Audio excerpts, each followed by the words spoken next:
Kali ini kami dari kelompok 6 akan mempresentasikan terkait chapter 13 dan 14 yang beranggotakan Faras, Ailsa, Mario, dan Dik Ajeng. Di dalam pertemuan kali ini kami akan membahas case terkait film Captain Phillips di tahun 2013. Nah, di film ini terdapat kapten bernama Richard Phillips yang memimpin kapal bernama Mass Alabama, yaitu sebuah kapal peti kemas yang nggak bersenjata di pelabuhan Salalah di Oman. Nah, ketika mereka mulai berjalan dan menyusuri lautan, kapal tersebut dikejar oleh perampok Somalia. Setelah melakukan berbagai cara, terdapat dua perampok, terdapat dua perahu perampok dan salah satunya berhasil menyerah. Namun Kapten Phillips ini tetap harus berhadapan dengan 4 perompak yang bersenjata berat dan dipimpin oleh Abduali Muse yang tidak pantang menyerah. Ia pun menawarkan Muse uang 30.000 di brankas kapal, namun Abduali Muse ini meminta untuk menebus kapal beserta awak kapalnya dengan harapan mendapatkan imbalan jutaan dolar dari asuransi perusahaan pelayaran. Berbagai cara pun dilakukan untuk menghentikan para perampok ini, termasuk mencelakai orang anggota perampok tersebut bernama Adan Bilal dengan kaca-kaca pecah.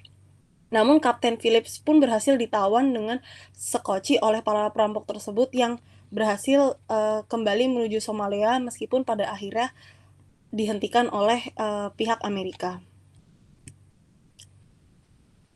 Pertama-tama terkait chapter 13 membahas tentang konflik yang berisi tentang the roots of conflict, confrontation dan escalation, dan juga terakhir conflict resolution. Pada chapter ini konflik yang dibahas lebih kepada konflik di dalam grup, dan di chapter 14 lebih membahas konflik antar grup. Selanjutnya adalah the roots of conflict.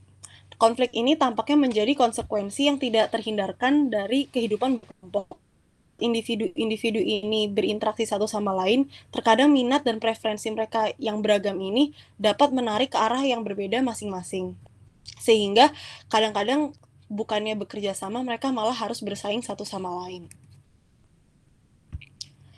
Pada bagian pertama adalah hubungan antara konflik dan kompetisi, yaitu mengaitkan diri dengan winning atau kemenangan. Apa sih pertama-tama bedanya kompetisi dan cooperation itu?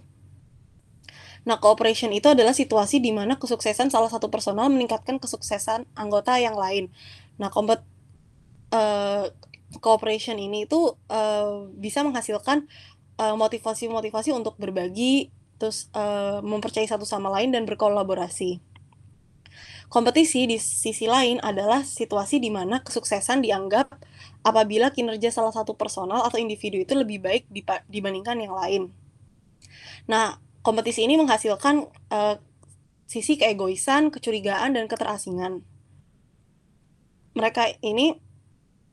Kompetisi ini bisa menjadi pengalaman cooperation ini bisa menjadi pengalaman yang positif karena kita itu bisa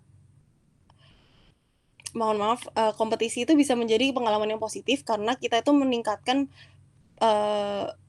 perasaan termotivasi dan ingin emosi-emosi positif pada kemenangan. Nah, namun kadang-kadang situasi dalam kelompok itu tidak semerta-merta butuh kemenangan, tetapi butuh kerjasama tim, yaitu cooperation. Nah, terkadang kalau misalnya di dalam suatu tim itu lebih banyak kompetisinya, kadang-kadang itu menghalangi kemajuan pada tim itu sendiri. Selanjutnya adalah mixed motive situation, yaitu di situasi yang dimana perlu bersaing dan bekerja sama pada saat yang bersamaan. Peneliti menggunakan teknik khusus yang dikenal sebagai Prisoner's Dilemma Game atau PDG, yaitu di mana simulasi interaksi sosial di mana pemain harus membuat pilihan kooperatif atau kompetitif untuk menang, dan merupakan metode yang digunakan dalam mengembangkan rasa kooperatif, kompetitif, dan rasa saling percaya.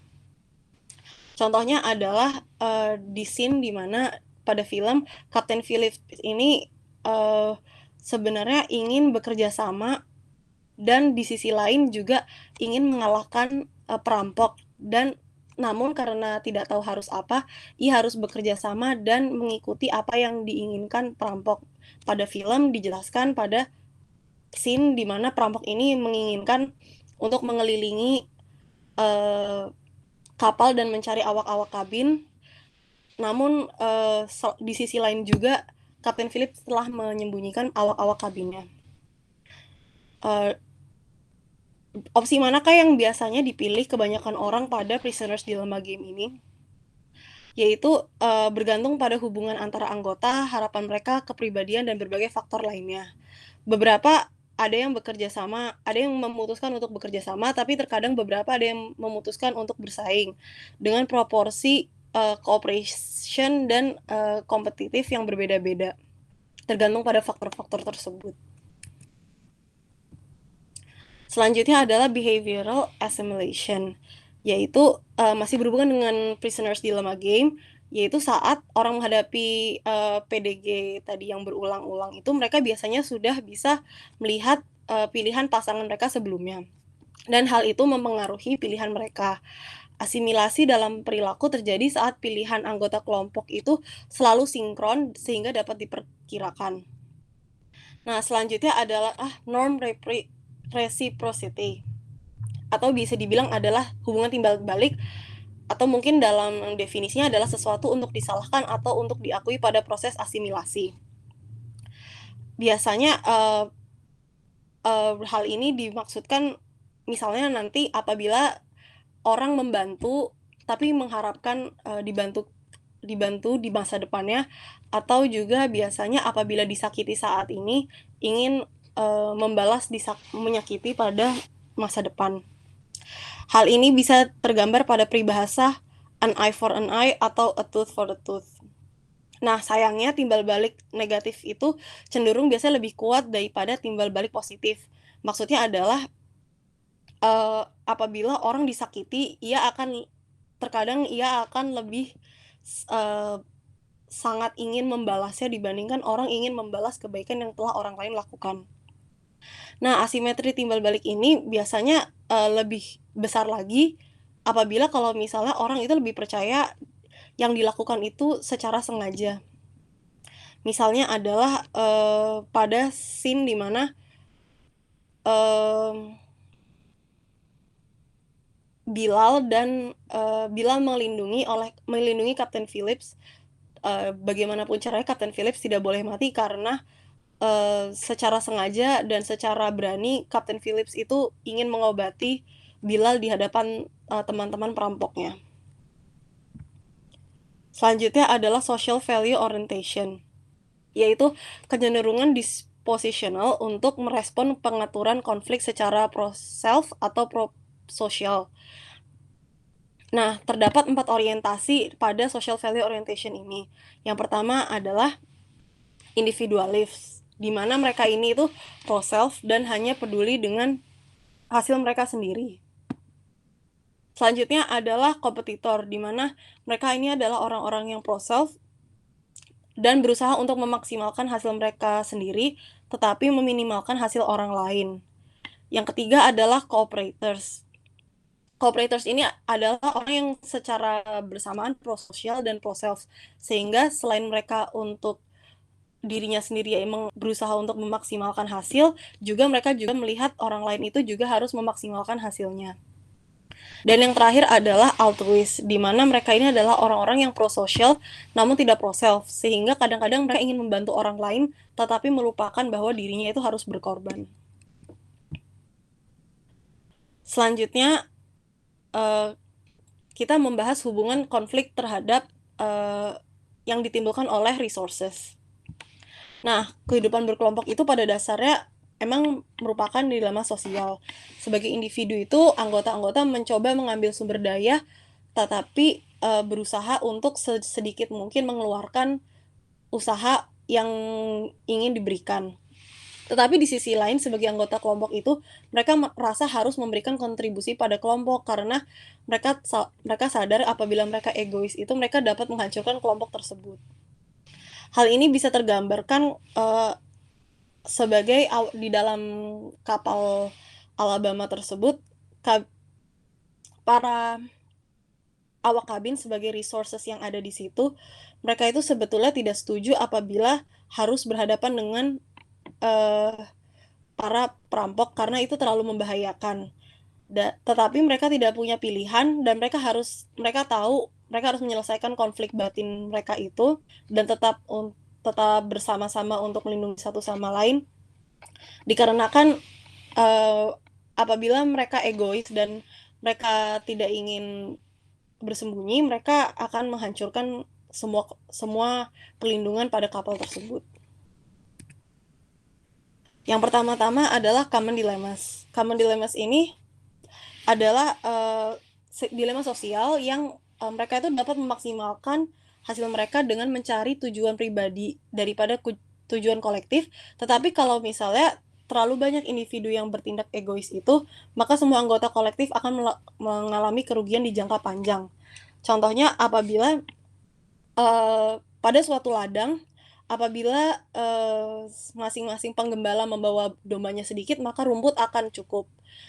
Dan bahkan terkadang, masih bersisa. Namun apabila semua pengembala itu membawa, eee, banyak domba dan banyak binatang, maka semua hewan akan mati karena kelaparan, karena kehabisan, sumber daya. Nah, hal ini bisa digambarkan bisa diambil kesimpulannya bahwa setiap kelompok yang anggotanya harus berbagi sumber daya yang terbatas itu bisa saja terjebak pada, eee eee, dilema ini. Nah, anggota-anggota kelompok itu mungkin tergoda untuk mengambil sumber daya sebanyak mungkin, tetapi mereka sadar jika mereka mengambil terlalu banyak, sumber daya tersebut akan hancur dan mereka akan hancur dengan sendirinya. Selanjutnya adalah public good dilemmas. Nah, kalau misalnya tadi common dilemmas itu adalah take some dilemma.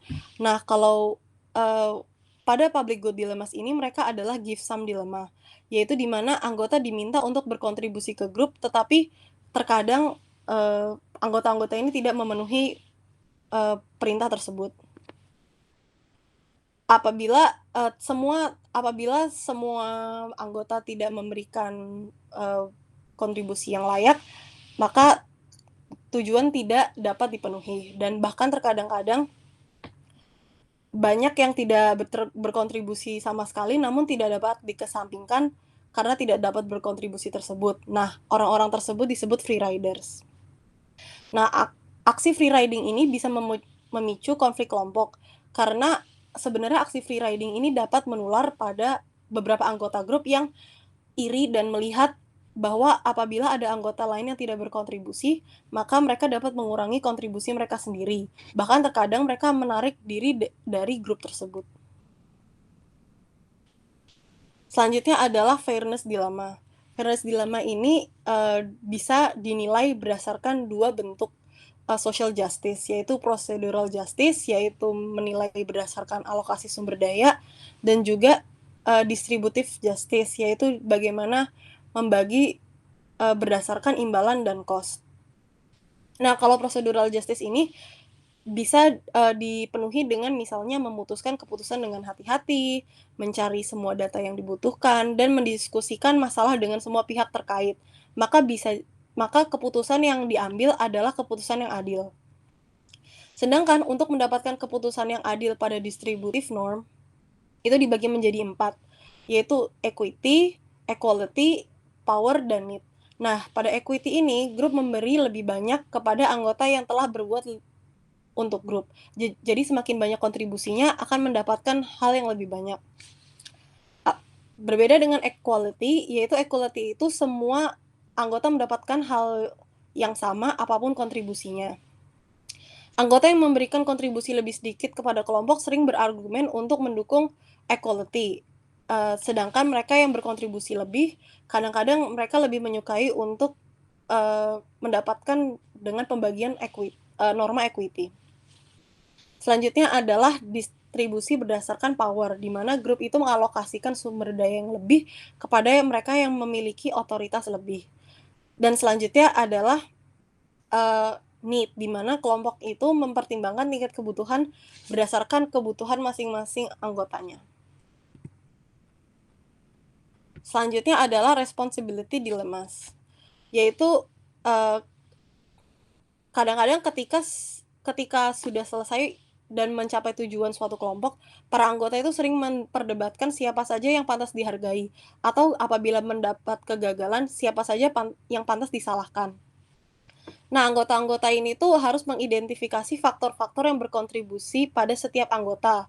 Nah, tapi terkadang-kadang secara umum itu individu sering melihat dirinya sendiri sebagai orang yang paling berharga di dalam grup tersebut. Nah, hal ini tuh bisa dibilang, dikatakan sebagai egocentrism, di mana, individu itu memberi diri sendiri lebih banyak tanggung jawab atau pujian atau penghargaan untuk suatu hasil daripada yang sebenarnya dia lakukan. Atau bisa singkatnya adalah menganggap dirinya melakukan lebih dari yang lain. Nah, hal ini tuh terjadi karena orang itu jauh lebih melihat kontribusi mereka sendiri, daripada, kontribusi orang lain. Mereka tidak tahu apa yang dilakukan orang lain sehingga mereka merasa dia yang paling bekerja di, kelompok tersebut. Hal ini dapat dikurangi dengan melakukan unpacking, yaitu meminta semua anggota kelompok untuk memikirkan tentang bagaimana sih kontribusi anggota lain. Nah, sayang sekali seringkali anggota yang egois ini, mmm, sering menyalahkan atas kegagalan grup, tetapi merasa paling harus dipuji apabila grup tersebut sukses dalam melaksanakan tujuannya. Selanjutnya adalah controlling, yaitu di mana, konflik berdasarkan, konflik yang dihasilkan karena power. Sebenarnya setiap kelompok itu memiliki ciri khas, yaitu memiliki diferensiasi anggota dalam hal status, prestige, dan kekuatan. Namun yang, berbahaya adalah begitu individu mendapatkan kekuasaan atas orang lain, mereka bisa, mempertahankan sumber kekuasaan mereka itu bisa melakukan manipulasi, pembentukan koalisi, dan mengontrol informasi yang harusnya semua orang dapatkan namun tidak disebarkan, dan melakukan favoritisme yang dapat menyebabkan konflik dalam kelompok. Selanjutnya adalah task konflik dan proses konflik. Dalam pekerjaan itu, ada task konflik, yaitu ketidaksepakatan tentang masalah yang terkait dengan tujuan dan prosedur kelompok. Nah, hal ini itu terjadi karena ketika ada, pembentukan kelompok, tidak ada kelompok yang benar-benar dari awal itu terkoordinasi dan dan mengharapkan tindakan anggotanya itu cocok dengan sempurna satu sama lain. Nah, sehingga konflik terkait task atau terkait tugas kelompok itu tidak bisa dihindari. Kelompok dan organisasi menggunakan konflik semacam itu bisa untuk membuat rencana, meningkatkan efisiensi, kreativitas, memecahkan masalah, memutuskan masalah, dan menyelesaikan kesalahpahaman. Nah, biasa hal ini tuh terjadi pada storming stage pada group development. Selanjutnya adalah proses konflik yang dimana merupakan ketidaksepakatan mengenai metode yang harus digunakan kelompok untuk menyelesaikan tugas dasarnya. Nah, anggota kelompok itu mungkin merasa tidak yakin bagaimana cara menyelesaikan masalah.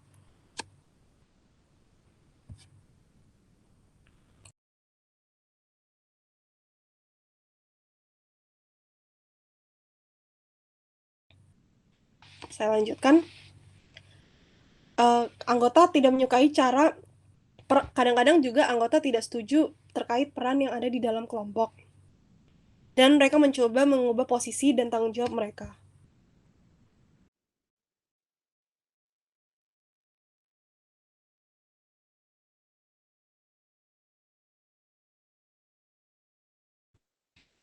Namun, tas dan proses konflik ini tidak semata-mata memecah suatu kelompok.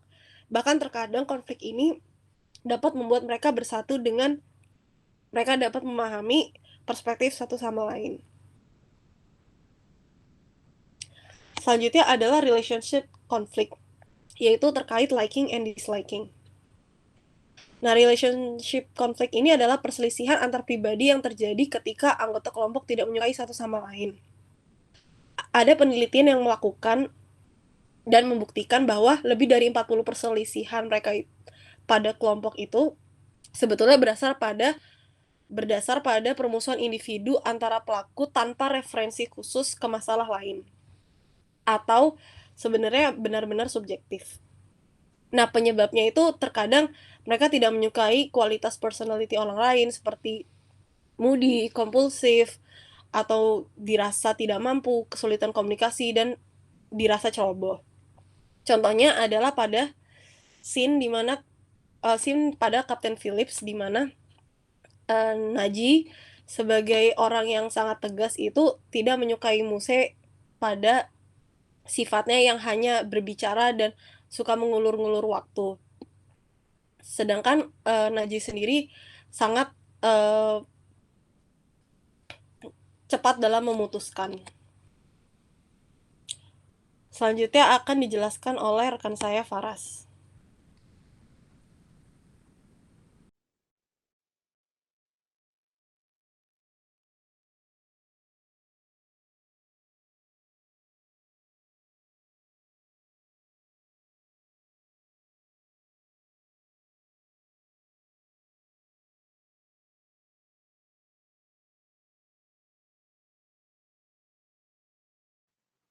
Ya.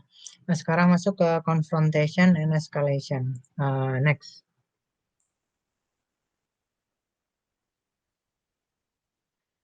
Nah, jadi uncertainty dan komitmen. Nah, jadi escalation itu bisa meningkatkan peningkatan di komitmen. Awalnya, yang awalnya dia tidak terlalu ingin bertengkar gitu, tapi karena udah terjadi eskalasi, maka dia akan semakin komit di posisinya dan akan meningkatkan konflik. Nah, ini bisa diobservasi juga melalui dollar auction.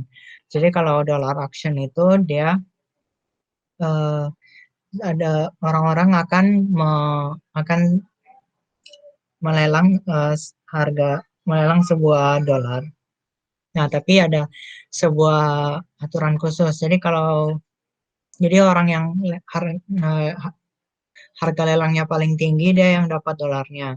Nah, tapi orang yang kedua paling tinggi dia nggak dapat uang dan dia juga harus bayar uang yang dia bayar uang yang dia eh, eh, bayar uang yang dia ajukan sebagai harga lelangnya. Nah, jadi jadi karena hal ini terjadi, orang yang kemungkinan akan kalah itu dan akan kehilangan uang karena melakukan lelang ini akan semakin lama semakin meningkatkan komitmennya untuk mendapatkan dolar itu eh, sehingga bisa sampai 20 dolar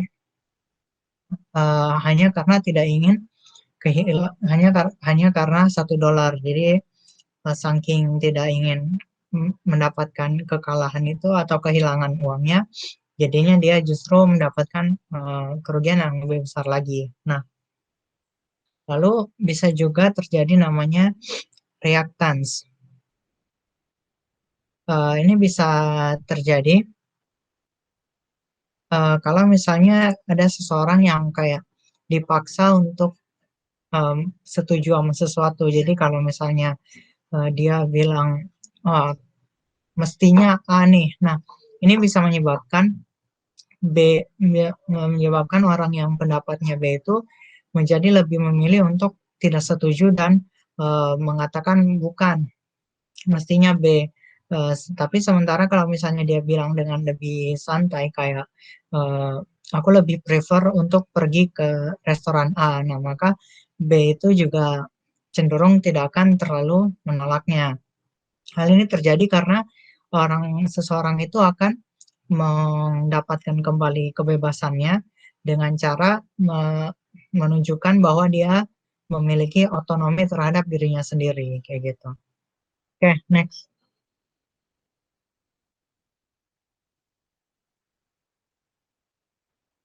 Nah,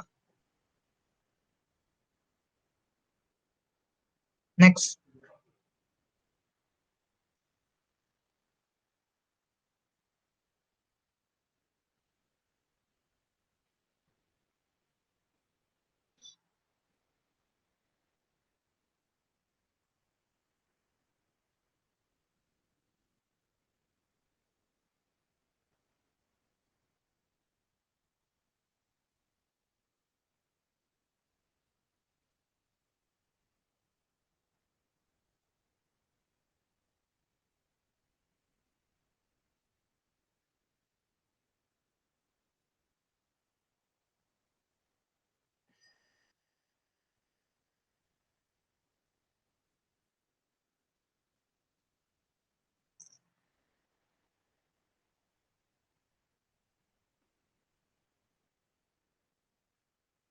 Nah, terus selanjutnya akan menjelaskan tentang perception dan misperception.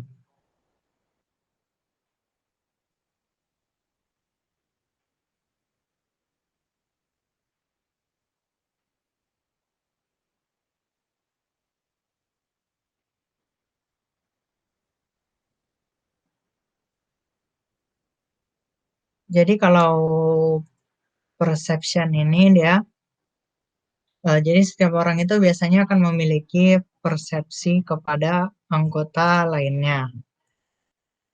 Nah, tapi ketika konflik persepsi ke orang lain itu akan cenderung mengalami distorsi. Jadi kalau misalnya awalnya kayak oh ya, dia terlihat dia sebenarnya baik tapi kadang keras kepala, dia tiba-tiba karena sedang terjadi konflik akan bukan menganggap dia baik tapi keras kepala, tapi emang orangnya itu egois, nggak mau kalah, maunya menang sendiri mulu. Nah, jadi akan berubah persepsi kita dengan orang lain.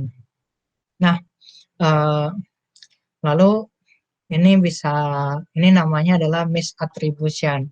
Jadi misattribution ini bisa disebabkan oleh fundamental attribution error. Jadi alih-alih melihat dia bahwa dia emang pada saat keadaan itu sedang eh, ter, ter pada kondisi itu sedang mendapatkan stres saja, dia akan menganggap bahwa emang secara dasarnya orang itu buruk. Jadi kayak bisa kalau misalnya si Kapten Phillips itu kan dia ada konflik dengan si Naji. Nah, jadi si Naji ini bisa aja melihat bahwa Kapten Phillips ini sebagai seseorang yang berbahaya, tidak bisa dipercaya dan harus segera dieliminasi gitu. Padahal si Kapten Phillips ini hanya sedang bertindak sesuai dengan keadaan yang terjadi ke dia. Tapi ya, si Naji bisa melihat wah persepsinya adalah dia berbahaya dan makanya harus dibunuh gitu.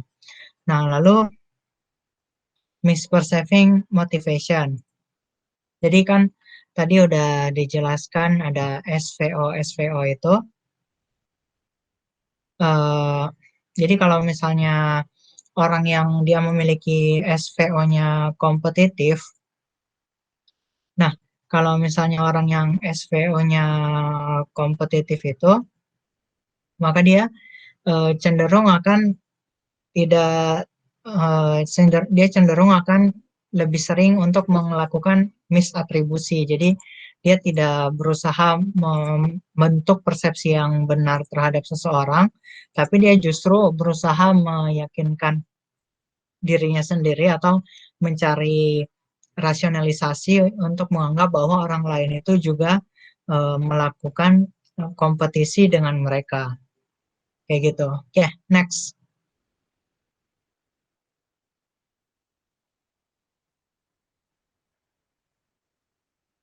Next itu adalah soft tactics dan hard tactics.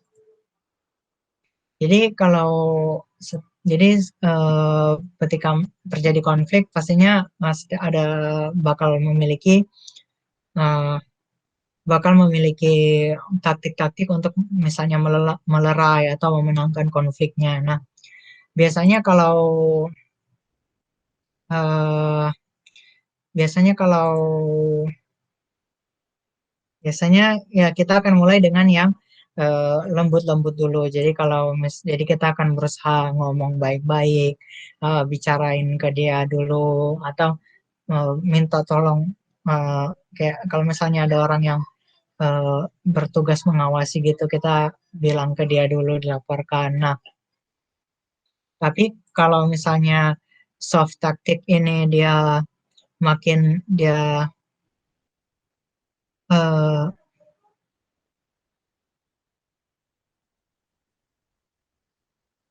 nah tapi di nah tapi di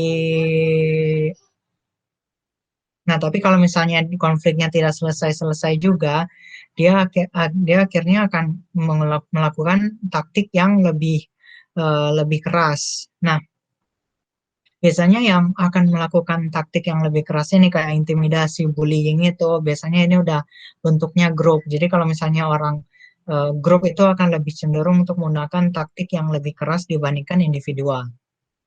Nah, jadi ada namanya tracking game eksperimen. Jadi eh, ada dua perusahaan.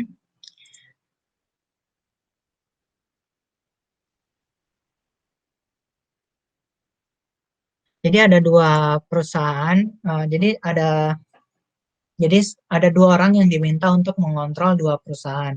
Nah, terus perusahaan ini ada dua jalan. Setiap perusahaan punya dua jalan yang bisa mereka lewati. Jalan pertama itu jalan lambat yang dia mesti lewat jalan jauh. Kalau misalnya dia lewat jalan jauh ini, keuntungan mereka juga akan lebih berkurang. Nah, tapi selain itu ada satu jalan cepat. Nah, tapi jalan cepat ini mereka eh, jalan ini dibagi dua dengan orang lain, dengan perusahaan lain. Jadi mereka harus ganti-gantian lewatinnya. Nah, eh, kalau karena mereka harus ganti-gantian ini, ketika mereka tidak bisa melakukan apa-apa untuk mencegah orang lain untuk menggunakannya, mereka akan ganti-gantian dan itu menyebabkan uang keuntungan mereka sama-sama banyak. Nah, tapi kalau misalnya ada satu pihak yang diberikan kekuatan untuk menutup jalurnya, nah biasanya yang si satu pihak ini akan melakukan sebisa mungkin agar orang lain itu tidak bisa melewati jalur cepat itu. Jadi setiap kali, jadi dia akan mengusahakan agar cuma dia yang bisa lewat jalur cepat. Nah, tapi karena dia juga harus menutup jalur itu, dia sendiri juga nggak bisa pakai. Jadi pada akhirnya dua-duanya rugi. Biarpun yang lebih rugi itu orang yang tidak punya kekuatan tadi. Nah, kalau misalnya dua-duanya bisa menutup jalan, nah mereka justru yang tidak jalur yang dibagi itu mereka sama-sama tidak menggunakannya dan mereka sama-sama akan menggunakan jalur yang lebih lambat. Eh, mereka tidak soalnya mereka takut jalurnya akan ditutup oleh lawannya.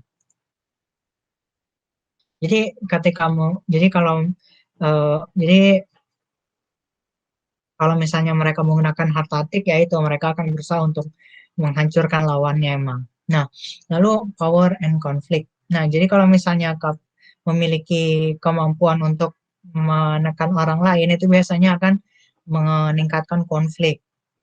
Jadi, soalnya eh, akan lebih berusaha untuk itu tadi menekan lawannya sampai hancur gitu. Lalu establishing communication belum tentu bisa membantu.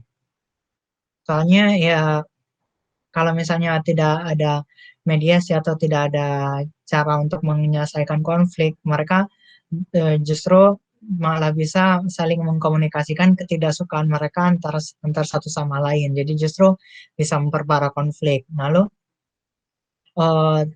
lalu orang yang diancam biasanya akan lebih bagus keadaannya jika mereka tidak bisa merespon dengan ancaman balik. Lalu kalau misalnya mereka sama-sama kuat, biasanya mereka sama-sama akan menghindari menggunakan kekuatan tersebut, soalnya di mereka akan takut di eh, atas pembalasan dari pihak lain. Kayak kalau misalnya di zaman dulu pas Perang Dingin, Soviet punya nuklir, Amerika punya nuklir, mereka sama-sama takut gunainnya, soalnya mereka takut perang nuklir. Oke, next.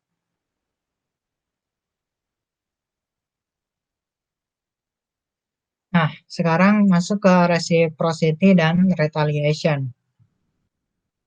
Jadi, eh, eh, kita lebih sering mendengar istilahnya mata dibayar mata. Jadi, penyerangan akan menjustify penyerangan lainnya. Nah, kecuali kalau misalnya ada faktor yang situasional yang dia emang yang melegitimasi dari penyerangan pertama. Jadi kalau misalnya kayak gitu biasanya tidak akan terjadi penyerangan balasan. Nah, selain itu juga eh, kita bisa lihat ini di Kapten Phillips pas Bilal itu ingin menyerang si Bilal kan tadi mau si Kapten Philip kan mau kayak dibunuh gitu, tapi si Bilal itu mencegah agar si Kapten Philip tetap selamat. Nah, lalu tapi lalu kalau reciprocity ini masalahnya kalau kalau misalnya dia setara itu bisa ber itu sebenarnya hasilnya bisa bagus. Namun karena ya udah saling balas dengan kekuatan yang sama, jadi eh,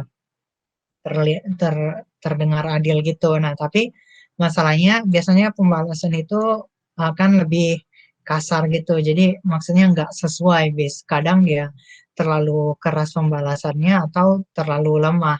Dan biasanya yang membalas itu mereka akan lebih kasar gitu pembalasannya. Pembalasannya lebih tinggi. Nah, lalu orang yang mendapatkan pembalasan tersebut, orang yang membalas itu dia akan merasa bahwa itu adil. Namun orang yang terkena pembalasan itu mereka akan merasa bahwa pembalasannya itu terlalu berlebihan. Dan love reciprocity ini akan menghasilkan eskalasi, soalnya ya udah akan terjadi pembalasan pembalasan soalnya keduanya ingin merasa adil, tapi justru yang tapi yang tapi yang terjadi adalah yang satu selalu merasa adil, tapi yang satunya lagi tidak merasa adil dan ingin melakukan pembalasan ulang. Nah, kalau di tracking eksperimen tadi, dia biasanya di awal itu akan terjadi overmatch, jadi pembalasannya lebih. Oh, kalau yang ini kalau misalnya tracking eksperimen tadi, mereka jika diberikan kemampuan untuk berkomunikasi, nah biasanya di awal itu akan terjadi overmatch. Jadi mereka akan saling bertukar ancaman dan ancamannya biasanya makin lama makin lebih parah gitu.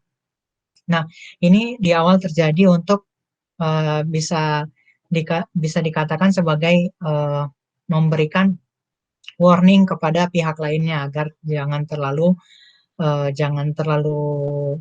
jangan terlalu berulah gitu. Nah, tapi kalau misalnya konfliknya sudah semakin tinggi, justru yang terjadi adalah undermatch. Jadi pembalasannya akan lebih lemah dari yang terjadi sebelumnya. Nah, ini ini bisa diakibatkan karena orang tersebut ingin melakukan rekonsiliasi. Jadi dengan melakukan pembalasan yang lebih rendah itu mereka ingin mengirimkan pesan bahwa mereka sudah tidak ingin berkonflik lagi.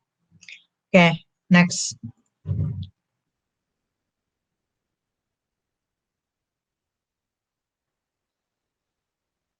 Nah, irritation dan anger.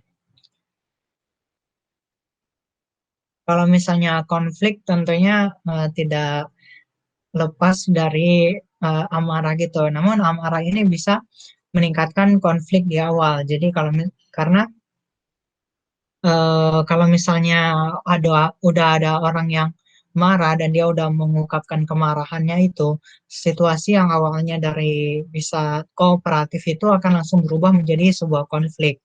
Kemarahan itu juga bisa digunakan untuk melakukan influence ke orang lain. Jadi dia bisa, namun, jadi dia bisa memenangkan suatu kelompok dengan cara eh, menggunakan alat. Sayangnya, dia juga bisa menyebabkan berbagai macam perilaku interpersonal yang negatif. Jadi, kalau bisa, amarah ini sebaiknya emang dihindari. Nah, selain itu, amarah itu juga eh, bisa menular kepada anggota kelompok lain. Jadi kalau misalnya satu marah, biasanya yang lain juga akan ikutan marah. Soalnya tensinya meningkat semuanya. Nah, kalau semuanya udah marah, akhirnya konfliknya akan makin besar. Lalu biarpun dipisahkan melalui internet, orang-orang justru masih bisa mengungkapkan kemarahannya. Sehingga kalau misalnya jadi sehingga konflik di internet itu justru bisa meningkatkan konflik alih-alih menguranginya. Soalnya selain masih bisa mengungkapkan kemarahan di internet itu juga mereka lebih cepat merespon dan eh, hal-hal yang bisa mengurangi respon yang cenderung keras itu tidak ada, soalnya mereka sendirian di depan layar mereka sendiri, jadi tidak ada orang lain yang mengawasi mereka gitu. Akhirnya mereka bisa, akhirnya perseteruan internet justru bisa lebih meningkat lagi. Oke, next.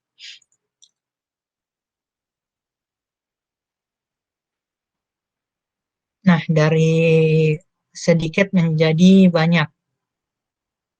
Jadi kalau misalnya orang-orang yang yang tidak setuju satu sama lain itu bisa aja membawa-bawa orang lain untuk menjadi untuk membentuk faksi.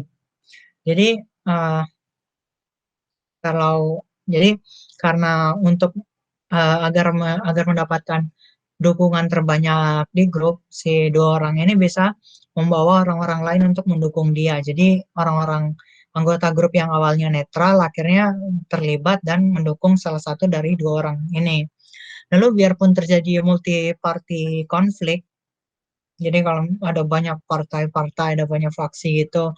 Nah, ujung-ujungnya dia biasanya akan bisa menjadi konflik antara dua koalisi aja. Eh, soalnya mereka pada akhirnya butuh eh, support dari orang lain agar bisa dominan dan bisa memenangkan konfliknya. Nah, bahkan orang-orang yang awalnya rival itu mereka bisa join menjadi satu koalisi untuk mendapatkan sebuah eh, hasil yang spesifik yang bisa menguntungkan mereka berdua. Nah, jadi kalau tapi dalam suatu koalisi ini kompetisi harus dikurangi karena kalau mereka dalam koalisinya berkompetisi, koalisi mereka bisa pecah. Nah, koalisi ini juga biasanya dilihat sebagai kontroversial dan biasanya dilihat juga bahwa koalisi ini berusaha untuk memperburuk hasil-hasil yang diterima dari eh, anggota-anggota yang tidak termasuk di dalam koalisi tersebut. Nah, orang-orang yang tidak termasuk dari sebuah koalisi biasanya akan membentuk koalisi mereka sendiri agar suara mereka juga bisa didengar dan mereka bisa mengambil sebuah eh, peran di dalam konfliknya. Oke, next. Jadi sekarang akan masuk ke resolusi konflik. Jadi bagaimana caranya agar konflik yang sudah terjadi itu bisa diselesaikan. Oke, next.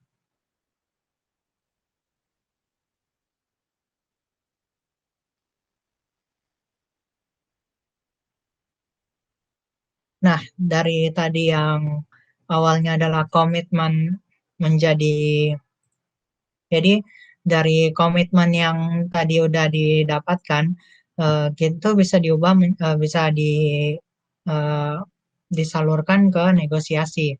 Jadi negosiasinya ini, negosiasi itu adalah komunikasi dua arah, di mana dua atau lebih party itu, dua atau lebih pihak itu mereka akan berusaha untuk menemukan jalan keluar. Jadi mereka memberitahukan posisi mereka, apa yang mereka inginkan.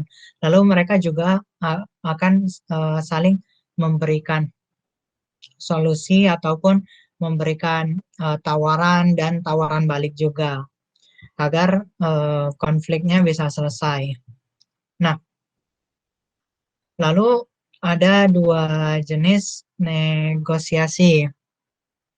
Yang pertama itu distributive negotiation. Jadi kalau distributive negotiation ini tetap bersifat kompetitif, tapi alih-alih mereka tidak mau bertukar, tidak mau mundur dari kompetisi mereka, mereka kayak berusaha mencapai kompromi. Jadi aku akan mengurangi ini, tapi kau juga mengurangi ini. Akhirnya mereka bisa mendapatkan hasil penyelesaian di mana mereka berdua setuju. Nah, ini kayak kalau misalnya nawar di pasar gitu. Jadi kalau awalnya oh, ini 100 terus kita bilang 20.000 aja deh. Terus akhirnya bolak-balik gitu sampai didapat 40.000 kayak gitu. Lalu ada integrative negotiation. Kalau ini daripada memotong hasil dari kedua pihak, dia berusaha untuk mencapai eh, hasil, dia berusaha untuk berkolaborasi agar hasil yang mereka berdua, hasil yang dicapai bisa menguntungkan kedua belah pihak.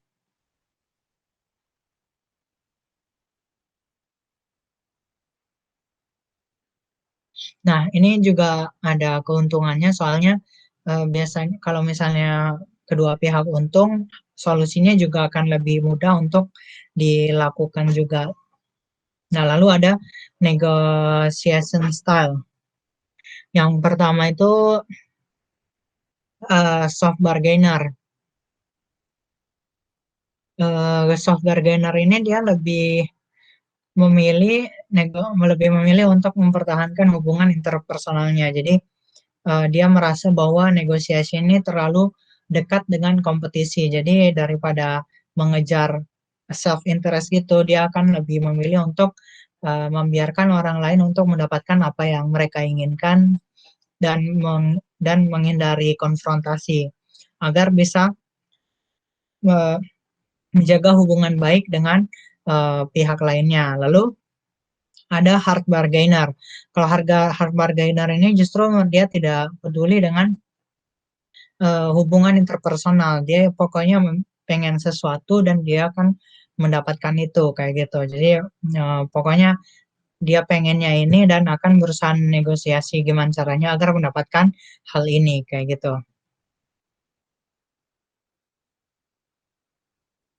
Lalu ada prinsipal negotiator.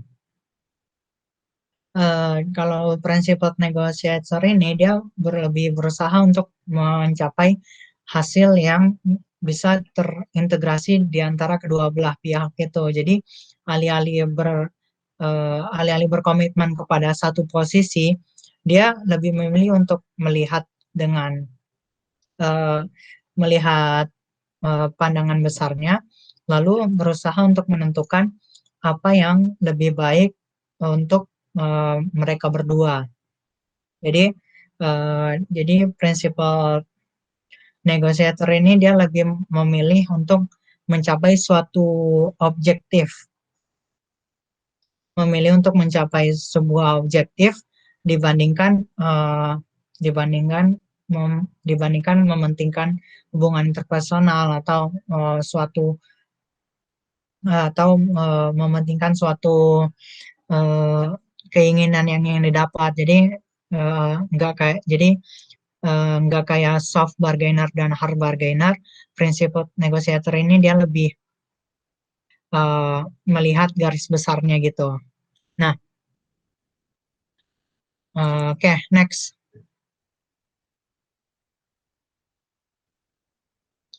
Lalu misperception. Jadi kalau ketika tadi udah terjadi mispersepsi, nah ini harus diubah menjadi understanding. Jadi banyak konflik yang dia bisa didasarkan dari mispersepsi dari yang dari mispersepsi dari anggota kelompok lain. Nah, karena dia melihat bahwa misalnya dia melihat orangnya arogan, angkuh, atau melihat anggota kelompok lainnya dia terlalu lemah gitu. Nah, itu padahal mungkin sebenarnya tidak seperti itu. Nah, akhirnya terjadi mispersepsi dan karena mendasarkan hubungan interpersonalnya menggunakan mispersepsi ini, akhirnya terjadi konflik. Nah, jadi hal ini bisa dihindari dengan secara aktif melakukan komunikasi antar anggota tentang motivasi dan tujuan mereka melalui diskusi. Biarpun ini penting, namun di penelitian sendiri mengatakan bahwa bahwa hanya 20% anggota yang melakukan komunikasi ini. Namun juga komunikasi ini sendiri juga tidak bisa menjadi uh, obat dari segala penyakit di kelompok itu. Soalnya kalau misalnya komunikasi ini digunakan untuk mengkomunikasikan uh, kekesalan, kebencian atau rasa jijik gitu ke anggota lain, maka yang terjadi justru konflik akan memanas.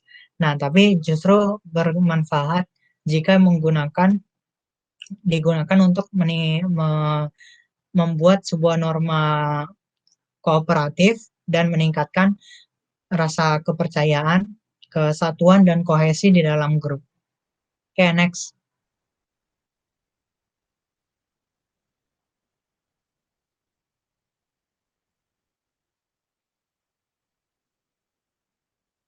Nah, lalu dari hard tactics, dari melakukan pembulian gitu, kita bisa mengubah menjadi kooperatif tactics. Nah, jadi kooperatif tactics ini ada menggunakan dual concerns. Jadi ada aksis X dan aksis Y. Kalau aksis X itu tentang concern ke diri sendiri. Jadi apakah concernnya rendah atau tinggi. Lalu aksis Y-nya itu apakah adalah concern terhadap orang lain, apakah tinggi atau rendah. Nah, jadi melalui akses ini bisa ditemukan 5 tipe. Jadi yang pertama itu avoidance. Kalau misalnya dia sama-sama rendah ke diri sendiri dan rendah ke orang lain. Mereka justru berusaha menghindari konflik dengan ya udah membiarkan konfliknya berjalan aja, tapi kayak nggak didiskusikan, nggak diapa-apain. Jadi berusaha mendam konfliknya dan membiarkan dia selesai sendiri gitu. Lalu kalau yielding, kalau misalnya dia rendah ke diri sendiri tapi tinggi ke orang lain. Kalau yielding ini ya udah dia akan berusaha eh, untuk mengikuti kemauan dari orang lain. Nah, eh, kemauan dari orang lain ini bisa juga terjadi karena ya udah dia sadar bahwa oh ternyata aku salah, jadi ya udah dia ngikutin apa kemauan orang lain juga. Lalu yielding ini namun juga dilakukan untuk memastikan kesatuan grup tetap terjaga. Jadi biarpun dia sebenarnya masih belum setuju, tapi daripada grupnya bubar, ya udah dia akhirnya nyerah-nyerah aja. Lalu selanjutnya adalah fighting. Kalau yang ini dia low ke other tapi tinggi ke diri sendiri. Jadi dia kalau yang ini lebih kompetitif juga. Jadi dia berusaha untuk memastikan bahwa eh, apa solusi yang ditawarkan itulah yang dijalankan. Jadi dia secara aktif mempromosikan solusi yang dia berikan. Eh, jadi ini jadi biasanya berkaitan dengan orang yang kompetitif gitu. Eh, dan fighting ini eh, bisa berupa banyak hal, bisa jadi melakukan pemaksaan atau mendominasi atau bahkan bisa sampai melakukan kekerasan fisik gitu untuk memastikan keinginan dia tercapai. Lalu cooperation. Kalau cooperation ini ya jadi kalau misalnya fighting win-lose gitu, cooperation ini bisa berusaha mencari yang win-win solution gitu. Dia uh, dia memiliki high concern ke diri sendiri, namun juga high concern ke orang lain. Jadi ingin agar diri sendiri dan orang lain itu menang dan mendapatkan hasil yang diinginkan. Namun ada beberapa teori yang mengatakan bahwa ada tipe kelima yaitu konsiliasi. Kalau yang eh, konsiliasi ini dia di jalan tengah gitu. Jadi dia bisa dia di antara fighting dan yielding. Nah, tapi dia agak susah untuk dibedakan dengan jenis lainnya. Oke, next. Lalu eh, alih-alih menggunakan retaliasi, gunakan memaafkan aja. Jadi kalau retaliasi itu meningkatkan konflik, kalau forgiveness ini justru menurunkan konflik spiral. Jadi spiral konfliknya turun. Nah, jadi ada sebuah strategi bernama tit for tat. Jadi dia akan merespon sesuai dengan apa yang dilakukan orang lain. Jadi kalau misalnya dia menggunakan taktik yang kompetitif, orang ini juga akan membalas dengan kompetitif. Kalau misalnya keras, dia akan keras juga. Jadi menggunakan tit for tat ini akan orang lain akan langsung tahu apa posisi diri sendiri. Jadi kalau misalnya dia akan tahu kita kalau dia baik ke kita, kita juga akan baik ke dia. Namun untuk bisa berjalan dengan baik, dia harus responsif dan delaynya sedikit. Jadi ketika melakukan respon yang keras, kita harus segera membalas dengan respon yang keras juga. Kalau responnya baik, kita akan balas dengan respon yang baik juga. Dan itu harus dilakukan dengan secepat mungkin. Lalu interaction juga tidak boleh noisy. Noisy itu maksudnya tidak bisa dibedakan. Jadi kita nggak tahu nih dia sebenarnya melakukan perbuatan baik apa enggak. Jadi kalau misalnya sulit dibedakan gitu, ya tit for tat ini juga sulit dilakukan. Lalu yang terakhir adalah forgiveness ini sendiri. Kalau forgiveness ini ya udah kita memaafkan aja apa yang udah dilakukan dan agar spiral konfliknya itu akan menghilang. Soalnya melakukan pembalasan retaliation itu juga sendiri kan juga beresiko. Jadi terkadang untuk menghilangkan konflik lebih bagus memaafkan. Oke, next. Lalu anger composure. Eh, jadi kalau kalau positif affective response itu akan meningkatkan kooperasi. Kalau anger ya menurunkan. Jadi grup untuk mengurangi temper ini bisa pakai time out, mengatakan ya udah kita istirahat bentar, atau apa concern yang dimiliki ya udah lewat email aja, tapi harus sudah diedit dengan baik. Jadi jangan sampai malah terdengar marah-marah. Kita juga bisa pakai humor, lalu apa minta maaf, kita juga bisa minta maaf. Lalu menginformasikan orang lain tentang mitigating circumstance. Jadi kalau misalnya terjadi insult gitu, kayak ada orang yang merasa tersinggung, kita bisa jelaskan bahwa insultnya itu tidak disengaja dan tidak bermaksud apa-apa agar berkurang juga konfliknya. Lalu di grupnya sendiri bisa digunakan norma untuk menghindari topik yang kontroversial, dan kita juga bisa melarang uh, menampakkan emosi yang terlalu kuat gitu. Oke, next.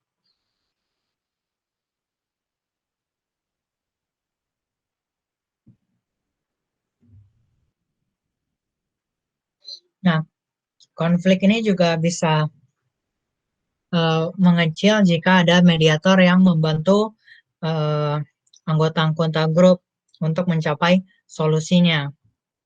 Nah, tapi syaratnya itu ya dia harus anggota grup ini sendiri yang harus memanggil si mediator. Kalau misalnya mereka sebenarnya pengen nyelesain sendiri, terus tiba-tiba ada mediator, mereka akan menganggap itu gangguan yang tidak diinginkan. Lalu mediasi itu sendiri ada berbagai tingkat kekuatan gitu. Nah, tapi kalau yang ini akan diurutkan sesuai dengan preferensinya. Jadi orang-orang itu biasanya akan lebih memilih arbitrasi. Kalau arbitrasi itu ada satu pihak yang dia menggunakan memberikan keputusan melalui setelah mendengarkan kedua belah pihak. Lalu yang kedua adalah mood. Kalau mood ini sama kayak arbitrasi, jadi ada pihak ketiga yang berdiskusi dengan kedua belah pihak. Namun si keputusan si mediatornya ini dia tidak mesti diikuti, dia tidak binding. Nah, lalu ada uh, lalu ada mediation. Kalau mediation ini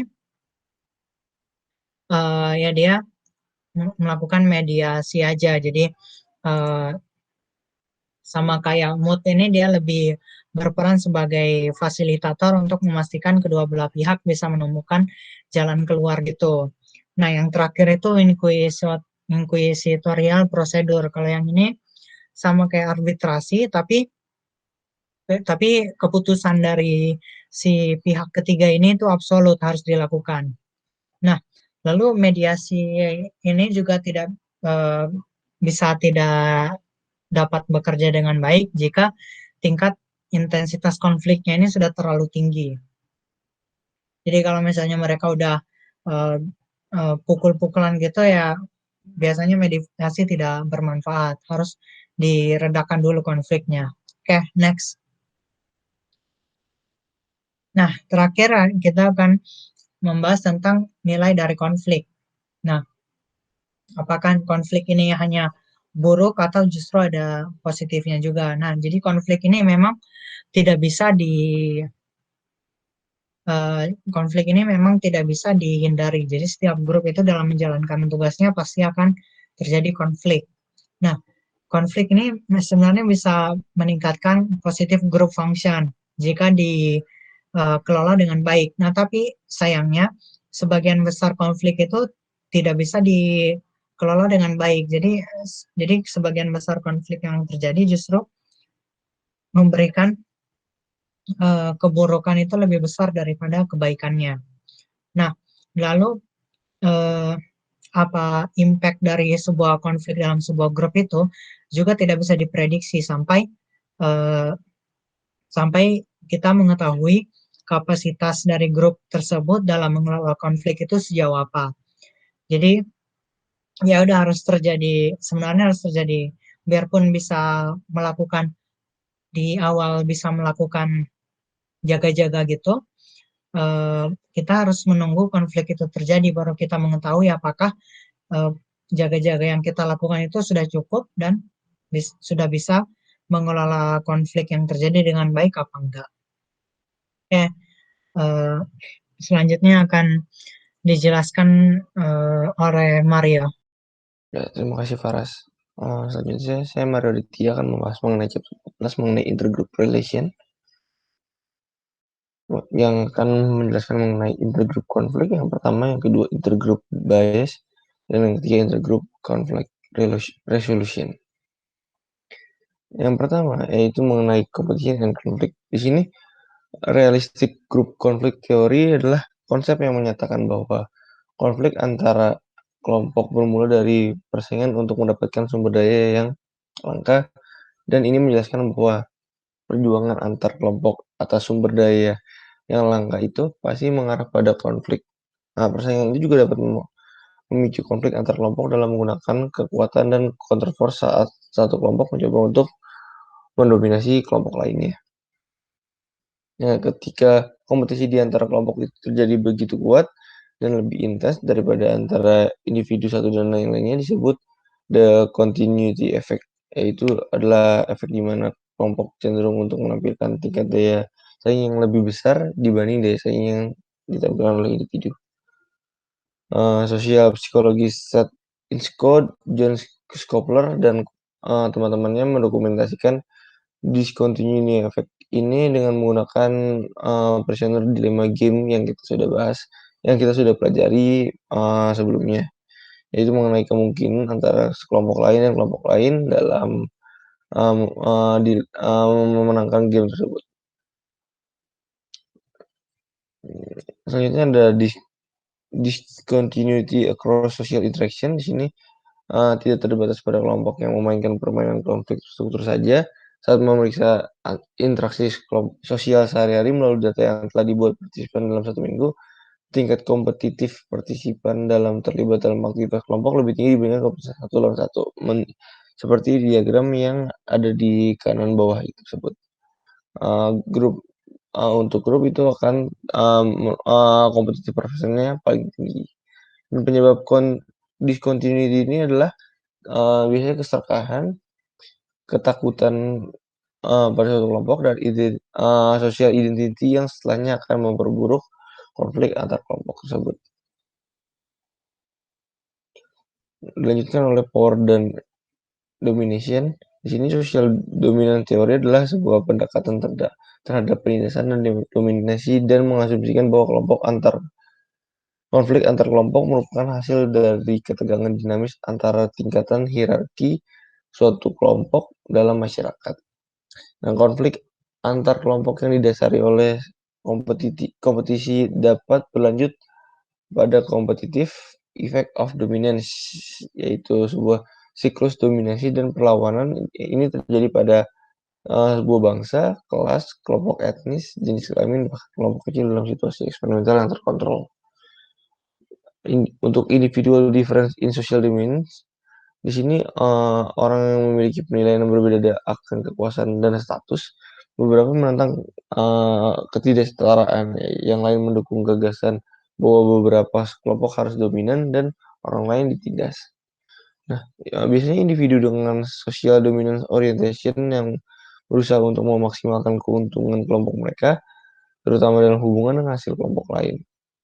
Nah, biasanya cara untuk mendominasi kelompok lain yaitu dengan cara eliminating rivals, yaitu cara yang dilakukan oleh banyak kelompok untuk yang cenderung ini lebih terasa untuk tim-tim yang lebih besar dan lebih sukses, dan mereka merasa seolah-olah status mereka yang lebih tinggi itu diperoleh mereka mendapatkan hak istimewa yang bisa mereka dapatkan untuk menghilangkan persaingan tersebut.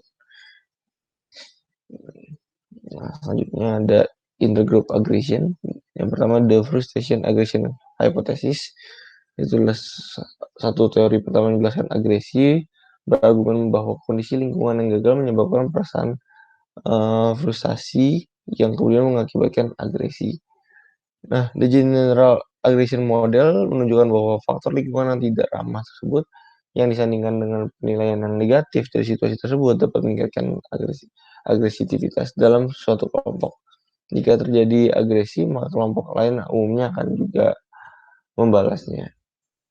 Ada scapegoat proses atau proses kambing hitam. Ini menjelaskan konflik antar kelompok yang menyatakan bahwa permusuhan disebabkan oleh keadaan lingkungan yang membuat frustasi, yang bisa seperti pelecehan oleh orang lain atau kegagalan, dan dilepaskan dengan mengambil tindakan bermusuhan terhadap anggota kelompok sosial lainnya.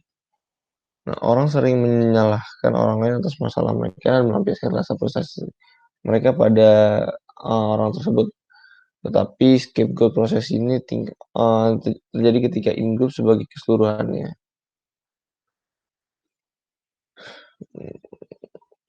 Selanjutnya ada norms and conflict. Di sini kelompok seperti halnya individu cenderung menaati norma timbal balik. Mereka menjawab ancaman dengan ancaman lagi, dan penghinaan dengan penghinaan lagi, dan agresi dengan agresi lagi tentunya. Itu yang biasanya terjadi dari norma yang ada pada kelompok tersebut. Selanjutnya ada cultural norms. Di sini sejauh mana kelompok menanggapi dengan cara bermusuhan terhadap kelompok lain bervariasi dari suatu budaya ke budaya lainnya.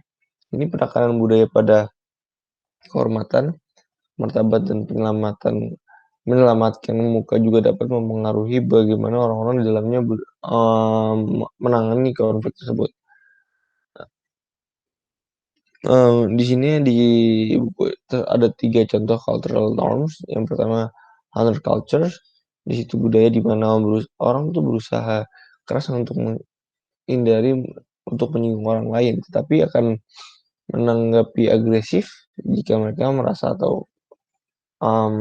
kelompok mereka juga telah dihina dengan cara tertentu. Yang kedua ada dignity culture. Di sini masyarakat menekankan pentingnya integritas pribadi dan nilai individu. Nah, yang ketiga ada face cultures. Di sini masyarakat menekankan hierarki, kerendahan hati, dan harmoni. Juga budaya seperti menghormati budaya, menghargai dan menghormati, tetapi individu dalam budaya tersebut bekerja satu sama lain, itu akan biasanya menjaga satu sama lain, biasanya akan menjaga kehormatan satu sama lain sih. Ini ada evolutionary perspective. Di sini ada kecenderungan untuk munculnya konflik antar kelompok yang dipercayai oleh beberapa ahli mungkin memiliki dasar dari genetik dari seseorang tersebut. Dan tekanan evolusioner yang sama ini juga bagaimanapun juga membuat manusia menanggapi secara negatif kemanusiaan bukan kelompok anggotanya atau sukunya.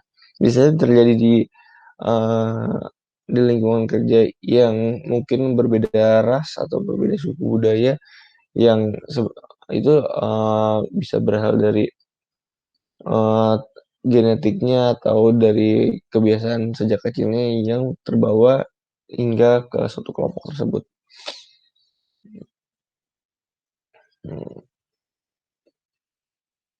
Nah, selanjutnya di sini ada conflict and categorization. Di sini categorization memberikan landasan kognitif untuk konflik antar kelompok. Nah, apakah hanya keberadaan kelompok yang dapat diidentifikasikan dalam masyarakat dan bias kognitif yang ditimbulkan oleh diferensi ini mau tidak mau mendorong kelompok ke dalam konflik? Nah, di sini penelitian oleh Henry Tashwell, John Turner, dan teman-temannya ini seperti yang dibahas dalam bab 3 menunjukkan pervasiveness bias antar kelompok dalam studi mereka tentang situasi antar kelompok itu minimal. Nah, kategori menggerakkan sejumlah proses afektif, kognitif, dan emosional dan interpersonal yang tergabung untuk mempertahankan dan mendorong konflik antar kelompok biasanya. Dan di sini bukan hanya membagi orang ke dalam kategori itu anggota grup saya atau anggota grup dia, dan kemudian sudah begitu saja. Namun begitu telah mengkategorikan orang lain menurut kelompok akan merasa berbeda mengenai mereka yang berada di dalam suatu kelompok tersebut dan mereka yang berada di luar kelompok tersebut. Dan bias evaluatif ini selanjutnya ditopang oleh bias kognitif dan emosional yang membenarkan yang evaluatif tersebut. Dan pemikiran biasanya stereotype dan kesalahan penilaian dan intensifikasi emosi dan identitas sosial biasanya membuat bias ini semakin besar. Selanjutnya ada the in-group and out-group bias. Di sini sosiologis William Graham Summer pada 1906 menjelaskan bahwa pada dasarnya manusia adalah spesies yang berkelompok, namun mempunyai kecenderungan untuk memiliki favoritismenya sendiri akan suatu kelompok tersebut terhadap kelompok yang lain. Nah, Summer juga mengatakan bahwa each group nourishes its own pride and vanity, boasts itself superior, exalt its own divinity, and look with contempt on outsiders. Di sini artinya setiap kelompok memupuk kebanggaan dan kesombongannya pada sendiri dan bisa membanggakan dirinya yang dirasa lebih unggul dan meninggikan dirinya sendiri dan juga memandang rendah pada orang-orang lain gitu. Dan dalam tingkatan kelompok dan tendensi ini dinamakan in-group or out-group bias. Nah, in-group positivity and out-group negativity ini adalah kombinasi antara dua bias antara yang selective favoring dalam kelompok seperti anggota dan produk-produknya dan negation pada kelompok lain. Secara keseluruhan dapat disimpulkan bahwa bonding dalam kelompok lebih kuat dibandingkan perasaan tidak suka pada kelompok lain. Di situ juga membahas mengenai double standard thinking. Sini melihat tindakan grup sendiri secara positif, namun melihat tindakan yang sama dilakukan oleh kelompok lain dengan negatif. Itu yang membuat double standard thinking-nya. Dan merasa kelompoknya itu lebih benar aja dalam melakukan apapun. Walaupun itu sebenarnya salah jika di kelompok lain itu dia yang melakukan. Selanjutnya ada linguistic intergroup bias. Di sini adalah kecenderungan untuk mendeskripsikan kelompok sendiri sebagai sesuatu yang positif dan kelompok lain sebagai sesuatu yang abstrak dan negatif. Nah, bias ini melihat tindakan anggota kelompok dengan cara yang lebih positif. Saat individu lain menampilkan bias ini, mereka bereaksi secara berbeda tergantung siapa yang melakukannya. Dan yang terakhir itu ada implicit intergroup biases. Di sini bias ini terjadi secara tidak sengaja, bahkan seringkali terjadi di bawah tingkat kesadaran manusia. Meskipun saat ditanya banyak yang menjawab bahwa mereka ini tidak bias terhadap kelompok lain dan tidak menyukai kelompok sendiri, bias ini akan muncul saat implicit attitude mereka diukur. Nah, ada juga cognitive bias. Sini outgroup homogeneity bias kecenderungan berseksual dan yang menganggap bahwa anggota kelompok lain homogen sedangkan kelompok anggota sendiri lebih heterogen. Grup attribution error sini anggota kelompok cenderung membuat pernyataan yang menyeluruh tentang suatu kelompok setelah mengamati satu atau dua kelompok tersebut. Nah, sesuai dengan law of small number, individu dari suatu kelompok berasumsi bahwa karakteristik dan kualitas dari seluruh kelompok lain dapat disimpulkan dengan akurat dari satu atau dua kelompoknya. Nah, dua anggotanya. Law of small number adalah mereka melakukan generasi akar kelompok lain berdasarkan pengamatan pada sejumlah kecil individu dari kelompok tersebut. Selanjutnya ada ultimate attribution error. Di sini membagikan tindakan negatif yang dilakukan kelompok lain sebagai kualitas dispositional dan tindakan positif sebagai situational. Juga ada stereotype yang kita tahu adalah serangkaian generasi kognitif sosial akan kualitas karakteristik anggota kelompok tertentu atau kategori sosial tersebut. Ya, terima kasih. Selanjutnya akan dibahas oleh Ajeng.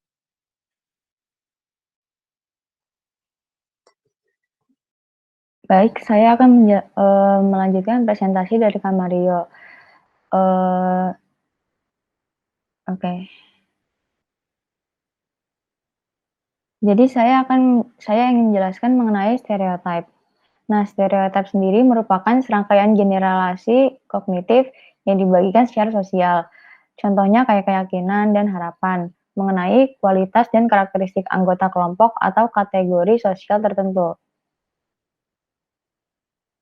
Nah, jadi selanjutnya itu dijelaskan dalam model stereotip konten. Nah, jadi stereotip konten model ini merupakan teori persepsi kelompok yang menyatakan bahwa pandangan stereotip orang tentang kelompok sosial mencerminkan keyakinan mereka tentang kehangatan dan kompetensi kelompok yang distereotipkan. Jadi model ini itu mengidentifikasi kehangatan dan kompetensi sebagai dua dimensi dasar yang menyusun atau membentuk stereotip orang-orang terhadap kelompok lain, dan juga menunjukkan kalau kedua dimensi ini juga mempengaruhi reaksi emosional orang terhadap kelompok lain.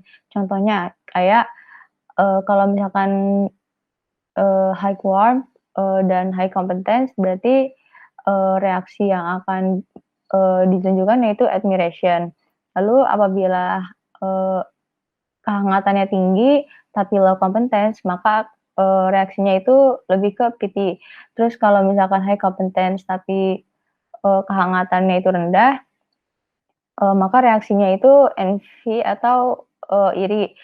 Dan jika low warmth dan low competence, yaitu reaksi yang ditunjukkan yaitu contempt.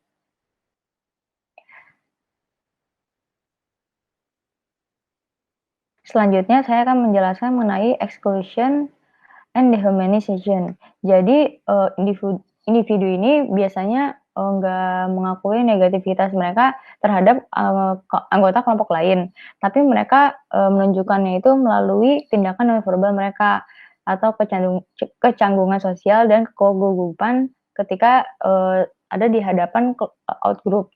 Nah, jadi, dalam kasus lain juga individu mungkin menunjukkan emosi yang jauh lebih kuat, sebagai respon terhadap outgroup, contohnya kayak kebencian dan rasa jijik. Nah, group hate ini biasanya merupakan, emosi tingkat kelompok, dan kebencian ini menyebabkan reaksi negatif yang lebih keras, terhadap outgroup daripada emosi seperti ketakutan atau kemarahan. Nah, kebencian ini, juga, dia kayak lebih, mengacu pada penghancuran total kelompok melalui kekerasan fisik. Nah, terus, pada saat konflik antar kelompok mencapai tingkat yang ekstrim, pada saat anggota kelompok satu menyerang kelompok lainnya, merugikan atau membunuh anggota kelompok lain, maka in-group out-group bias, menjadi sama ekstrimnya. Nah, jadi selama konflik antar kelompok ini menjadi ekstrim, anggota kelompok memandang kelompok mereka sendiri itu lebih unggul secara moral dan anggota kelompok out-group ini, sebagai kelompok yang kurang manusiawi. Lalu pada saat konflik antar kelompok mencapai tingkat ekstrim, seperti yang saya jelaskan tadi, muncullah moral exclusion, yaitu pada saat satu kelompok melakukan kekerasan ekstrim terhadap kelompok lain. Jadi, anggota kelompok ini kan jadi memandang kalau outgroup ini kayak kurang manusiawi, dan ini, apalagi kalau misalkan kelompoknya itu punya sejarah merendahkan, nilai segmen masyarakat mereka. Jadi kayak cenderung terlibat, mereka bakal cenderung lebih terlibat dalam moral exclusion ini. Lalu selanjutnya dehumanization. Jadi, dehumanization ini menempatkan kelompok luar, di luar ranah moral. Jadi nggak memperlakukan orang, seperti moral yang ada. Kalau misalkan dehumanization itu lebih ke tidak memanusiakan manusia. Dan terjadi pada saat in-group menyangkal out-group, kayak kualitas-kualitas yang dianggap mendefinisikan manusia tadi, dan dehumanization ini bisa meningkatkan kemungkinan in-group akan menyerang out-group. Selanjutnya saya akan menjelaskan mengenai intergroup conflict, resolution. Jadi dalam intergroup kontak itu ada teori mengenai recontact hypothesis. Jadi merupakan prediksi bahwa kontak antara anggota kelompok yang berbeda akan mengurangi konflik antar kelompok.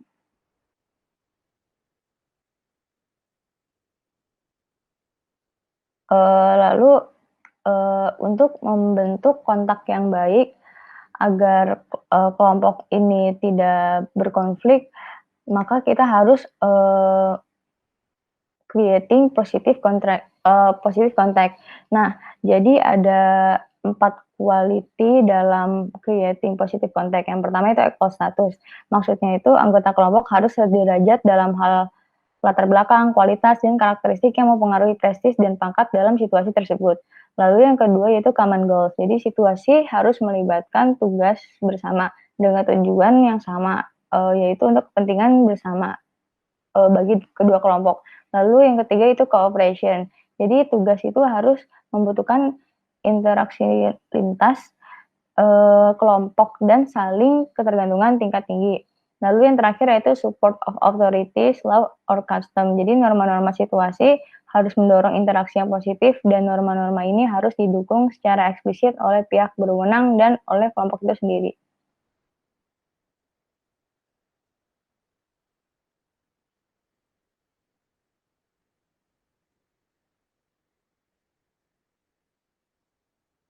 Jadi, dalam creating positive contact itu, kedua kelompok ini sebenarnya, nggak boleh hanya berkumpul di satu tempat, tapi lebih ke harus disatukan dalam situasi dengan kualitas yang saya sebutkan tadi.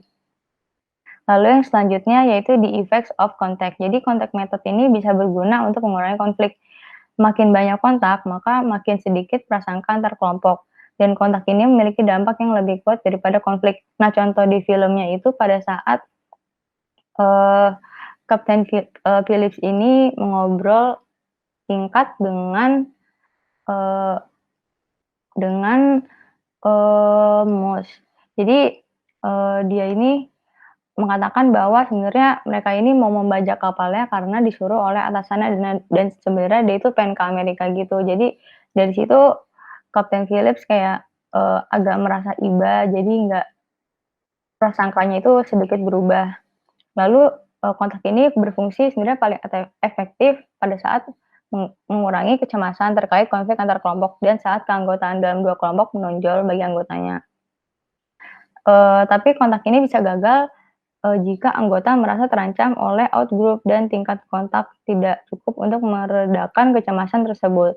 Seperti yang dilakukan oleh para pembajak kapal Kapten Phillips yang menculiknya dan menaruhnya di dalam sekoci, lalu dia itu kayak nggak bisa ngapa-ngapain atau kalau enggak dia bakal dibunuh. Lalu yang selanjutnya yaitu contact and superordinate goals. Jadi dari kegagalan tadi lalu bisa diatur agar kelompok ini bekerja sama dalam mengejar superordinate goals, yaitu tujuan yang bisa dicapai kalau dua kelompok ini bekerja sama. Nah, jadi superordinate goals ini menciptakan kondisi yang menguntungkan untuk pengurangan ketegangan secara bertahap antar kelompok. Tapi dalam banyak kasus ini dibutuhkan sebelum konflik berkurang secara nyata.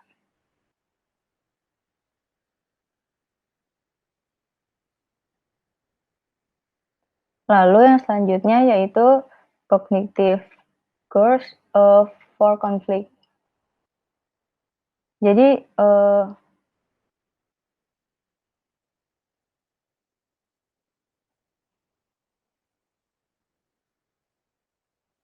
ada 3 kognitif. Yang pertama yaitu decategorization, yaitu mengurangi kecenderungan kategorisasi sosial dengan meminimalkan arti penting keanggotaan kelompok dan lebih menekankan individualitas setiap orang dalam kelompok.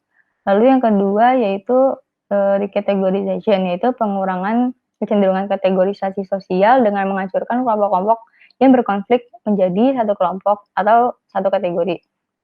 Lalu yang terakhir yaitu cross categorization, yaitu mengurangi dampak kategorisasi sosial pada persepsi individu dengan menonjolkan keanggotaan mereka dalam 2 atau lebih kelompok sosial atau kategori yang tidak terkait dengan kategori yang menimbulkan ketegangan dalam kelompok-kelompok luar.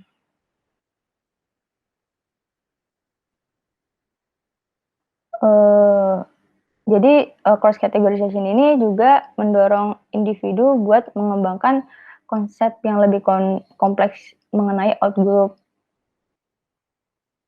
Dan efektivitas cross categorization ini tergantung pada kemauan individu untuk melakukan pekerjaan kognitif ini yang diperlukan untuk memikirkan kembali konsepsi outgroup dan suasana hati mereka. Lalu yang selanjutnya yaitu mengenai managing konflik. Jadi untuk memanage konflik ini kita harus belajar untuk cooperate. Jadi ada metode yaitu jigsaw method. Nah, jigsaw method ini merupakan metode yang direkomendasikan oleh para ahli dalam mengelola konflik dengan mengajarkan anggota kelompok itu melakukan keterampilan yang mereka butuhkan untuk menyelesaikan penyelesaian antar pribadi. Nah, untuk definisinya sendiri yaitu merupakan teknik pembelajaran tim yang dikembangkan oleh Elliot Aronson dan rekannya yang melibatkan penugasan topik kepada setiap siswa dan memungkinkan siswa dengan topik yang sama untuk belajar bersama. Lalu meminta siswa ini untuk mengajarkan topik mereka kepada anggota lain dari kelompok mereka. Nah, school-based conflict management programs ini contohnya kayak yang dikembangkan oleh Johnson & Johnson dirancang untuk mengurangi konflik antar kelompok dengan mengajar siswa untuk mengenali konflik, mengkomunikasikan tentang sumber konflik, dan mengidentifikasi solusi yang dapat diterima bersama. Sekian presentasi dari kelompok kami, kurang lebihnya mohon maaf. Terima kasih.